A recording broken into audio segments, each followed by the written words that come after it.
Hello students. आज का हमारा टॉपिक है डायबिटिक रेटिनोपैथी। तो ये क्या होता है?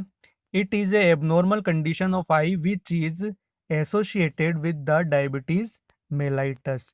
कहने का मतलब ये है कि जिन लोगों को डायबिटीज़ की कंडीशन होती है उन लोगों में डायबिटिक रेटिनोपैथी देखने को मिलती है। जो डायबिटिक रेटिनोपैथी है ये एक आई डिसऑर्डर है जिसमें आई का कौन सा पार्ट अफेक्ट होता है? रेटिना। ओके।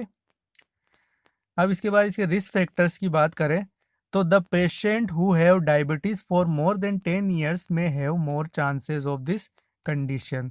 अगर कोई पर्सन को 10 साल या 10 साल से ज़्यादा हो गए हैं डायबिटीज़ की शिकायत से, तो उन लोगों में डायबिटिक रेटिनोपैथी होने के चांस होते हैं। ओके।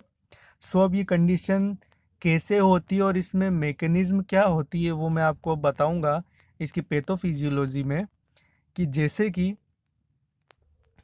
ये जो दो डायग्राम है इसमें आप देख रहे हैं, एक तो नॉर्मल आई का डायग्राम है जिसमें ये जो ब्लड वेसल्स है ये बिल्कुल हेल्दी है।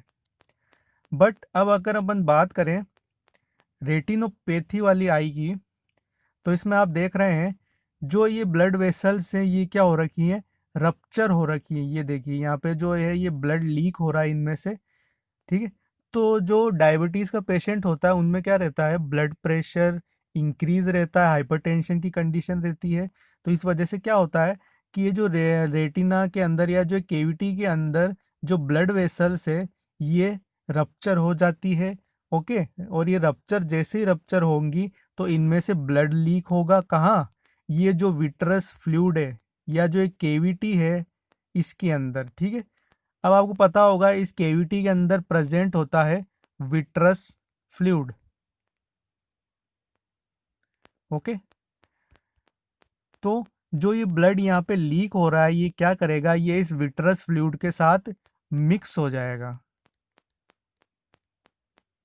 जैसे ही ये इस विट्रस फ्लूइड के साथ मिक्स होगा तो क्या होगा कि जो भी लाइट रेज बाहर से आ रही थी, जो लाइट रेज बाहर से आती है और रेटिना पे आके फोकस करती है या पड़ती है, वो यहाँ पे पहुँच नहीं पाएगी। क्यों नहीं पहुँच पाएगी? क्योंकि ये विट्रस फ्लूइड के साथ क्या मिक्स हो गया है? यहाँ पे ब्लड मिक्स हो गया है। ओके। जिस वजह से जो भी लाइट रेज है वो अंदर नहीं पहुँच पाएगी और पर्सन को विजन में प्रॉब्लम होगी और विजन का लॉस होगा।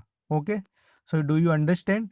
नाउ जो अपन जो इसकी पैथोफिजियोलॉजी है वो एक बार वापस से देख लेते हैं कि जो भी इसके ईटियोलॉजिकल फैक्टर्स होते हैं, मेनली जो डायबिटीज कंडीशन है उस वजह से क्या होता है कि ब्लड प्रेशर इंक्रीज हो जाता है। किसमें?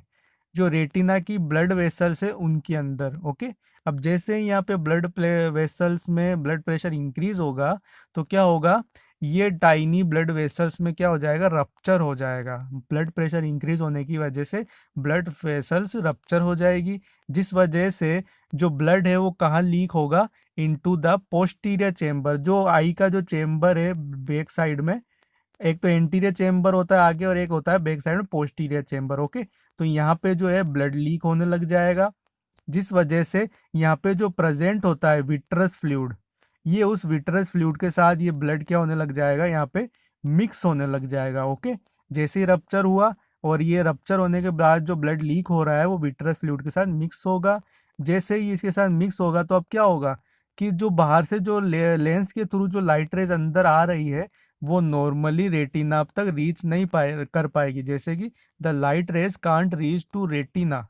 ठीक है। Because blood in vitreous fluid block the pathway. क्यों नहीं लाइट रेज अंदर पहुंच पाई? क्योंकि जो यहाँ ब्लड मिक्स हो रखा है वो इनका पाथवे को ब्लॉक कर रहा है। ओके। और इस वजह से पर्सन को देखने में प्रॉब्लम होगी या विजन में प्रॉब्लम होगी। ओके। तो अब जो डायबिटिक रेटिनोपैथी वाला पेशेंट होता है उसमें किस तरह का विजन होता है? जैसे ये तो नॉर्मल विजन है। अब जो डायबिटिक रेटिनोपैथी वाला पेशेंट है उसको इस तरह से विजन होगा। लाइक देखिए जो ये डार्क स्पॉट्स दिखेंगे उसको, जो वो जैसे ही देखेगा सामने तो एक तो उसको धुंधला दिखेगा, दूसरा इस तरह के उसको डार्क स्पॉट्स दिखेंगे। ओके। सो ये इस तरह का विजन होता है डायबिटिक रेटिनोपैथी में। अब इसके बाद अपन इसके साइन एंड सिम्टम्स की बात करें तो जैसा मैंने आपको बताया, पर्सन को क्या दिखेंगे, डार्क स्पॉट्स दिखेंगे विजन में।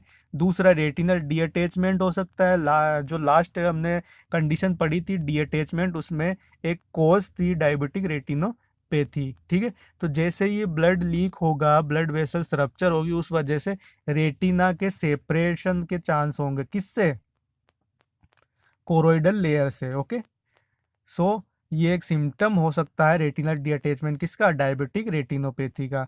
उसके अलावा क्या और सिम्टम देखने को मिलेगा, फुलनेस इन द आई, यानी आई में फुलनेस रही, क्यों, क्योंकि जो ब्लड है वो लीक हो रहा है और कहाँ पे एक्यूमुलेट हो रहा है, पोस्टीरियर चेम्बर में। इसके अलावा और क्या सिम्टम देखने को मिलेगा, हेडेक, पर्सन को हेडेक की शिकायत रही, क्यों, क्योंकि उसका विजन नॉर्मली वर्क नहीं कर रहा है।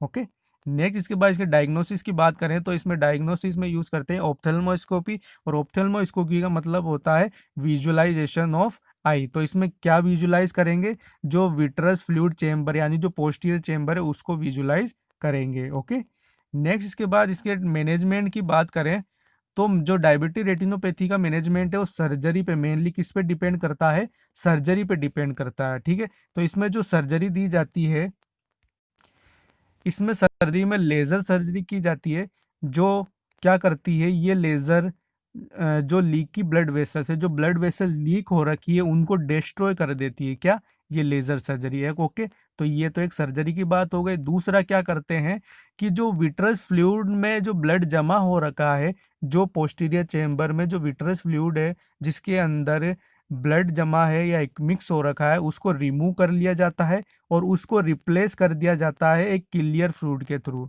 ठीक है।